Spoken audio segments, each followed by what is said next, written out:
Alam mo ba na pwede ka nang mag-time travel gamit lang ang Google Earth? Oo, totoo. May bagong historical imagery update ang Google Earth. Makikita mo na ngayon ang pagbabago ng mundo mula 80 taon na ang nakakaraan hanggang kasalukuyan.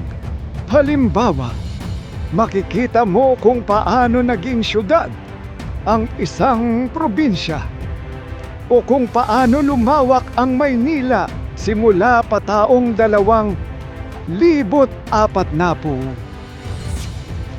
Search mo lang ang lugar, click ang historical imagery, at boom!